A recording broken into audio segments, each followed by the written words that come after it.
अगर हम थोड़े से आलू लेकर उनको पील ऑफ कर लेंगे और उनको हम बॉईल करने के लिए रख देंगे तो हम ऐसी ज़बरदस्त रेसिपी बनाएंगे कि यकीन करें आपका हाथ नहीं रुक पाएगा और चीज़ ख़त्म हो जाएगी। इतने मज़े की बन के तैयार होती है।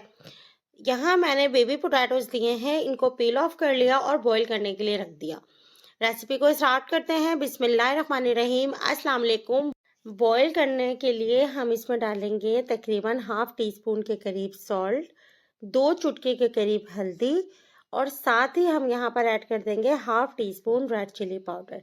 ये सारी चीज़ें इसलिए हमने ऐड की हैं ताकि आलू फीके फीके ना हो। ना मैदा, ना आटा, ना सूजी। गरम गरम खस्ता कचौरियाँ बनाने का ऐसा राज कि एक दफ़ा आप बना लें तो मज़ा ही आ जाएगा। कचौरियाँ बनाना बच्चों का खेल हो जाएगा। जैसे ही आलू बॉईल हुए आप आलू का कलर चेक करें, कितना येलो येलो सा हो रहा है और इतना मज़े का है कि इस वक्त अगर आप ऐसे ही उठा के खाएंगे ना तो आलू खाने में भी मज़ा आ जाएगा, कोई चीज़ डाले बगैर। लेकिन हम यहाँ पर बनाने जा रहे हैं बगैर आटा और मैदा की खस्ता कचौरियाँ, जिसके लिए हमने आलू को मैश कर लिया। मैश करने के बाद अब हम इसमें बेसिक सी चीज़ें ऐड करेंगे, ज़्यादा चीज़ें भी ऐड करने की ज़रूरत नहीं है।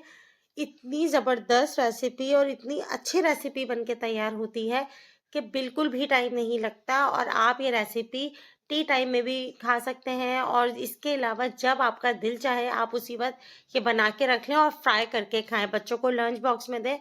बहुत बेस्ट रेसिपी है और सबसे आसान रेसिपी है। बस यहाँ 1 टीस्पून सॉल्ट ऐड किया, 1 टीस्पून भुना कुटा धनिया था मेरे पास, मैंने वो ऐड किया। 1 टीस्पून सॉल्ट डालने के बाद अब हमने इसको दोबारा से सारी चीज़ों को मिक्स कर लिया। रेसिपी पसंद आ रही हो तो लाइक ज़रूर कीजिएगा, चैनल पर न्यू हो तो सब्सक्राइब करना बिल्कुल नहीं भूलिएगा। बेल का बटन प्रेस कीजिएगा ताकि आने वाली तमाम मेरी रेसिपीज़ आप तक पहुँचे।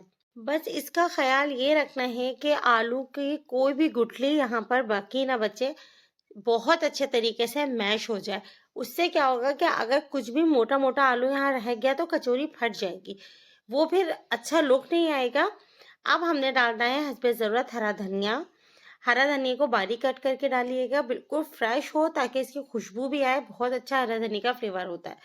बस हरा धनिया डालने के बाद अब हम लेंगे मिंट के थोड़े से पत्ते, 5 से 6 अदद, उनको भी धो लिया और कट करके यहाँ ऐड कर दिया। हरे धनिया और पुदीने का जो जायका होता है ना कचौरी में, वो बेहतरीन आता है। ज़्यादा चीज़ें हम यहाँ ऐड ही नहीं करेंगे। आप चाहे चिकन भी डाल सकते हैं और बाकी और चीज़ें भी डाल सकते हैं, लेकिन हम यहाँ बेसिक कचौरी बना रहे हैं। अब यहाँ हम लेंगे ब्रेड के स्लाइसेस। ये बिल्कुल फ्रेश ब्रेड नहीं है, मेरे पास फ्रिज में रखी हुई थी, यूज़ नहीं हो रही थी, लेकिन है बिल्कुल ठीक। मैंने वो लिए, उसको कट किया। कट करने के बाद हमने इसमें कुछ भी नहीं किया, ना ही पानी लगाया ना कुछ किया, सिर्फ आलू की फिलिंग रखी। मेरे पास थोड़ी सी चीज़ पड़ी हुई थी, उसे कट करके मैंने इसके ऊपर वो रख दिया कि टोटल ऑप्शनल है। अगर आपके पास है तो आप रख दीजिएगा और अगर आपके पास नहीं है तो स्किप कर दीजिएगा। ये बगैर चीज़ के भी बहुत ज़बरदस्त लगता है। इसमें कोई चीज़ मिलाने की ज़रूरत नहीं है, ना चिकन ना चीज़। अगर दिल चाहे तो मिला दीजिएगा, ऑप्शनल है। दूसरा पीस इसके ऊपर रखा और रखने के बाद इसको हमने अच्छे तरीके से सेट कर लिया। इसी तरीके से हम सारे पीसेस जो है ना वो बना लेंगे। बस ये करने के बाद अब हम चलेंगे दूसरी साइड पर। यहाँ हमें चाहिए 1 अंडा। अंडा जो है ये भी टोटल ऑप्शनल है, अगर आपके पास है तो आप ऐड कर दीजिए, वरना आप इसको हल्का सा पानी लगाकर ऐसे भी फ्राई करेंगे ना तो आपकी बेहतरीन कचौरी फ्राई होगी। लेकिन अंडे से क्या है, फ्लेवर बहुत अच्छा आ जाएगा और इसका जो सॉफ्टनेस है ना वो बहुत अच्छी हो जाएगी अंदर से। तो बस अंडा फेंट कर आप रख लीजिए। दूसरी साइड पर आ जाते हैं। एक पैन में हमने थोड़ा सा ऑयल डाला और जो कचौरियाँ थी वो हमने अंडे में डिप कर कर और फ्राई करना शुरू कर दी।